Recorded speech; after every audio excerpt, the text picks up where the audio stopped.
Hi, I wanted to make a video about eating disorders um, and eating disorder recovery from somebody who is 3.5, I'd say bordering on 4 years into my recovery.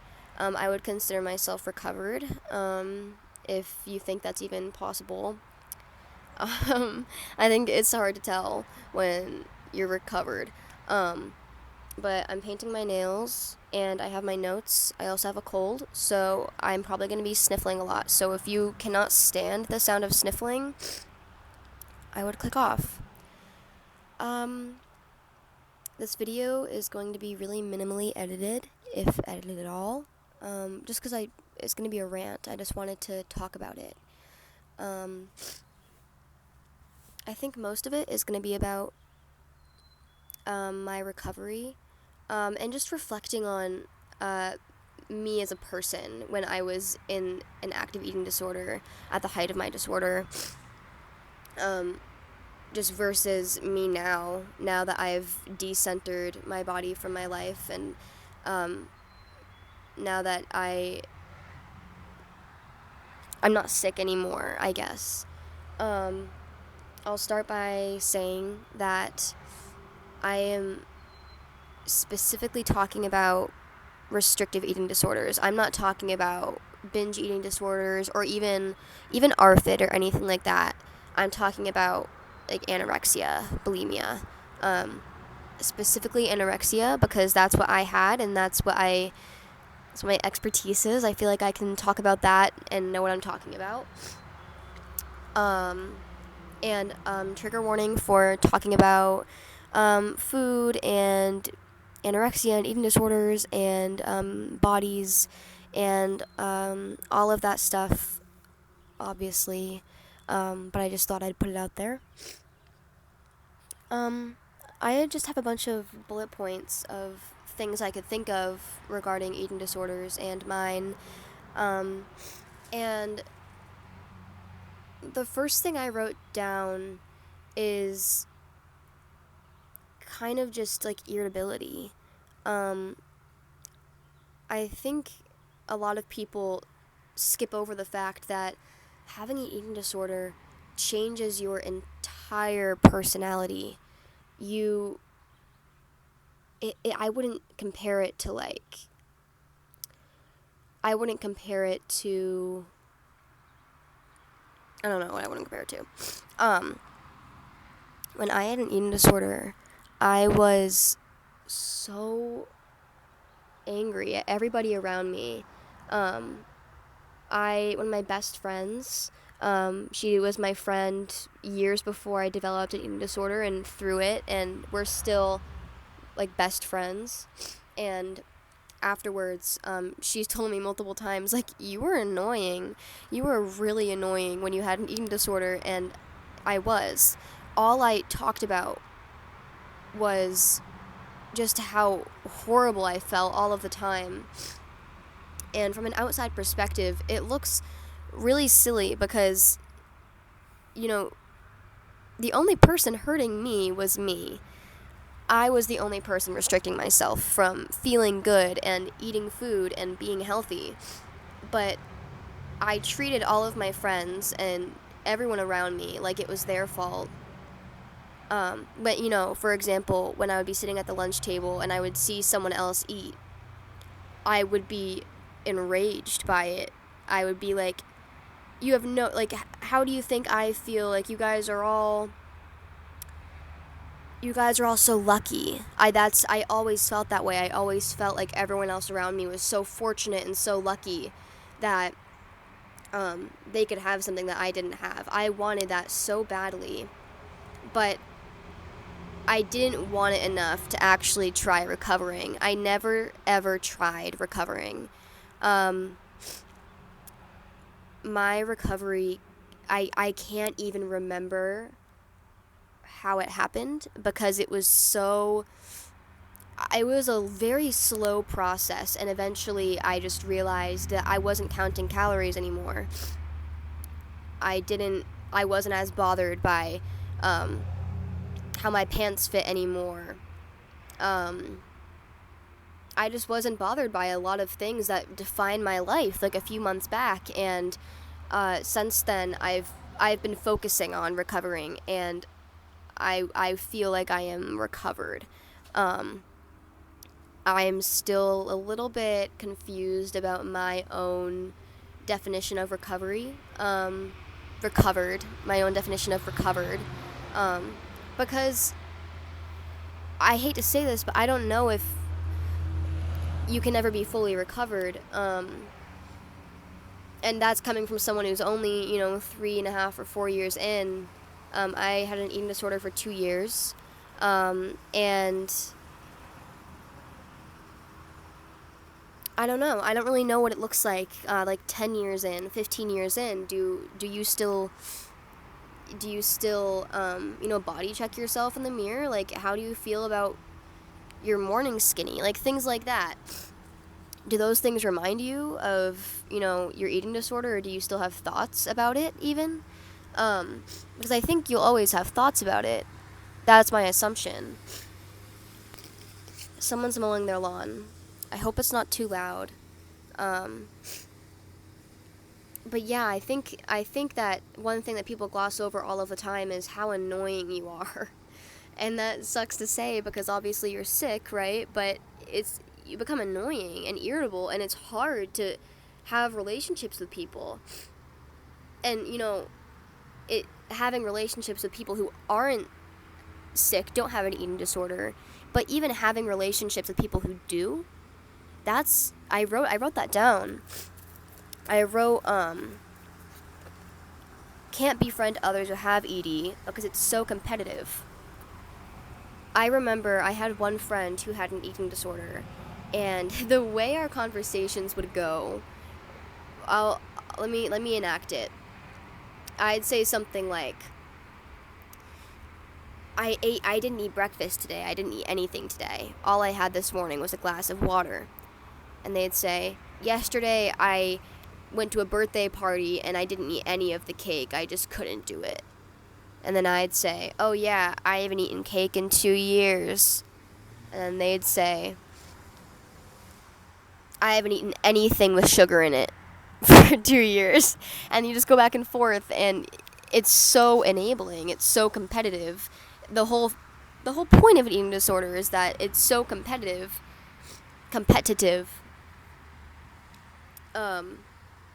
And so you can't befriend people who don't have eating disorders because you become a bad friend, and you can't befriend people who have them because you'll never recover.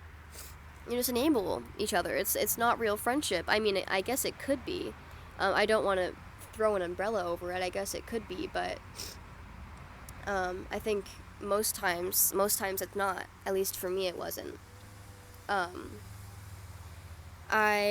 else did I write down?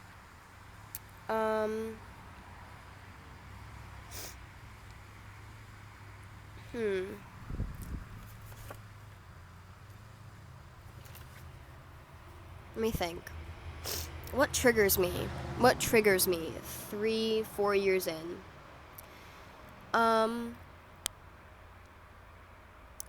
I don't like bloating. I don't like the feeling of a waistband. I don't like when people say, "Oh, I'm so fat."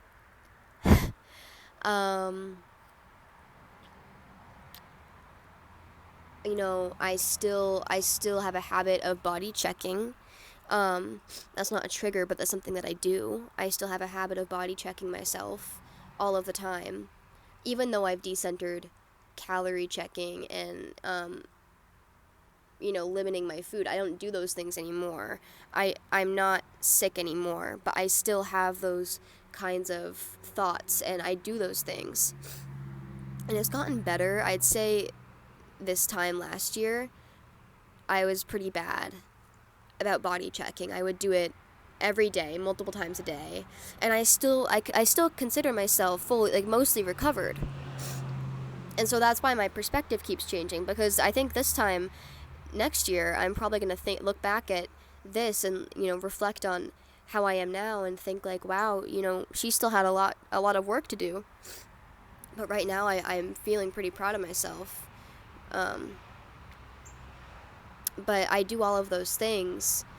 I read a quote, not a quote, but I read something the other day, and it said, your body, you don't have to choose outfits based on how thin they make you look.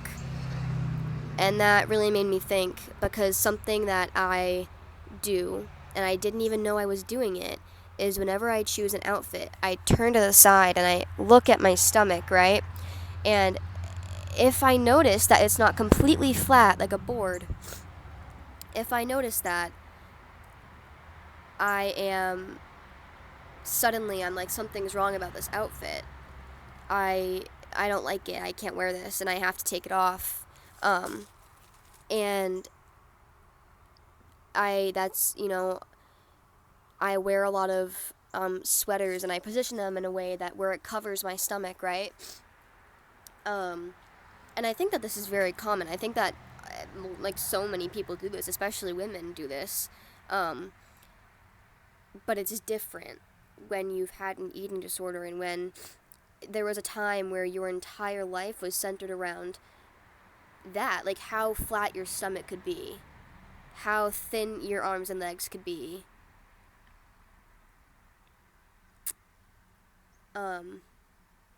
It's not the same. It's just different. It's triggering, and it makes you feel like you're not. It's like recovery isn't linear. I don't know why I put that in. It's true. Recovery isn't linear, but it's frustrating because those things that I guess are normal or everyone else does, they're not gonna feel normal, and I think that's why being recovered. That's something that I have a hard time with my definition of, because I would love to be able to fully feel like I don't have to think about that kind of thing, right? But I think that for years to come, I'm probably gonna have trouble with those sorts of things and those sorts of actions and thoughts, because I did have a very long period of my life where I would wake up and go to sleep thinking about my body. I wouldn't eat a heavy dinner because I wanted to wake up and have my morning skinny, be as skinny as possible, because I saw it as a fresh start every single day. It was like my base, having my morning skinny. And, just things like that. It went on for so long. It was like every day for 2 years straight. And for a lot of people, it's much longer. I mean, Eugenia Cooney has been, like 15 years? She's been battling this for since she was 15. I have no idea how old she is now. I mean, I don't know if I mentioned this at the beginning of the video, but the reason I'm making this in the first place is because her live stream that a lot of people have been seeing, where her body rejected water, and people think that she's done, people are shocked that she's lived this long.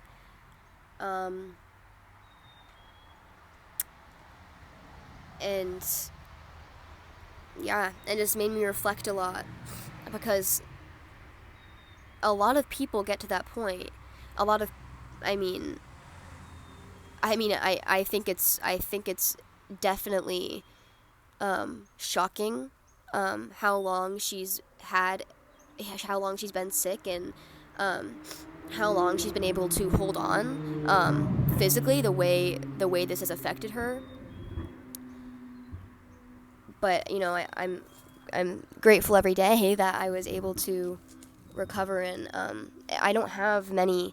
What I'm trying to say is I don't have many long-lasting physical effects to my body, as far as I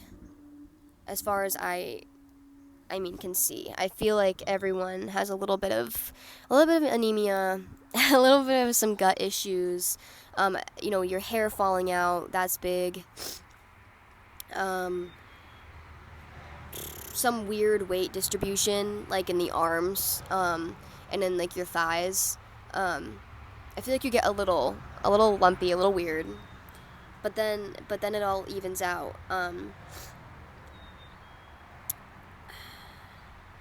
And the last thing I wanted to talk about the last few things. I wanted to talk about internalized fat phobia and pursuing careers that are attached to your body. By that I mean like modeling and acting and that sort of thing. So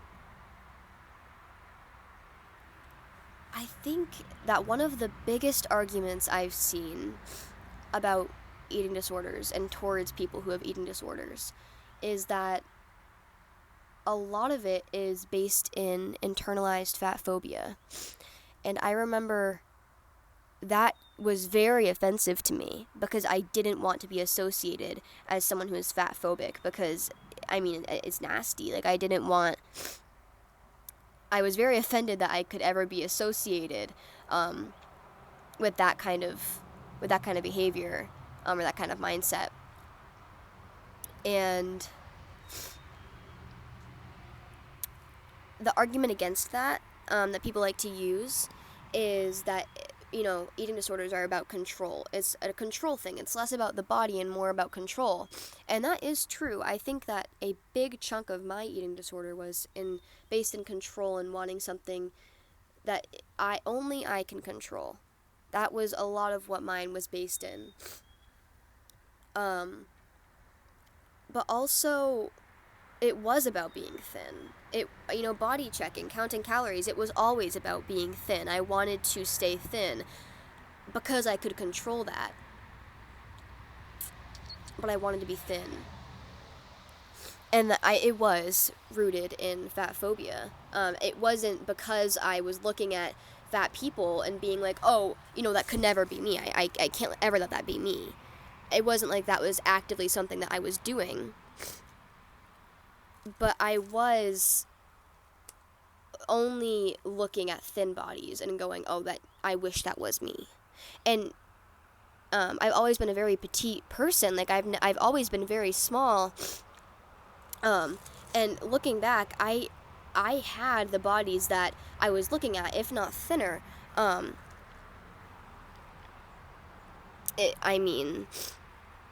guess that's all body dysmorphia or whatever, but it definitely was rooted in fat phobia. And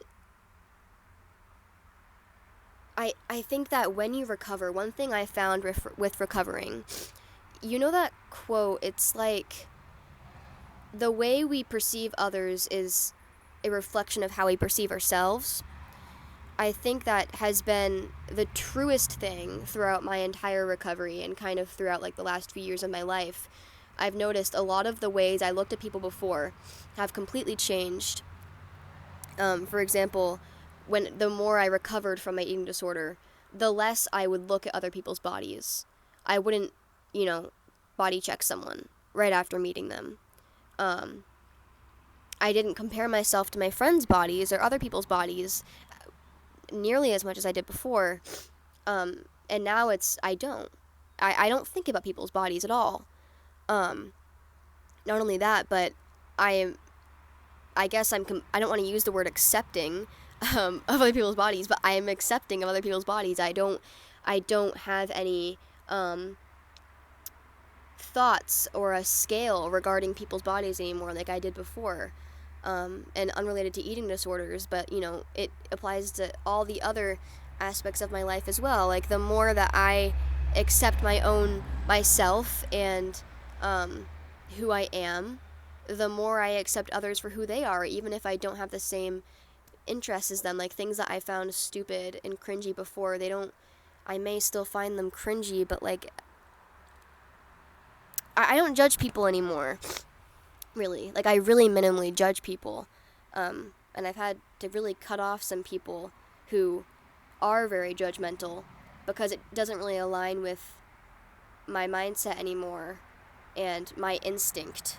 It feels very strange now to hang out with people who are that judgmental because it is how I used to act, but I just, it's not my instinct to think that way anymore. And the last thing, I have been pursuing a career in commercial modeling and commercial acting and just photography stuff. And uh, I I've noticed that loud truck. I've noticed that it's brought back a lot of old attention to my body and the way that I look. I wouldn't say negative thoughts, but like I said before, my body has been entirely decentered from my life. And now that I'm pursuing a career where my body is attached to what I would be doing for a job, it's brought back a lot of attention to my body. And this time, it's more towards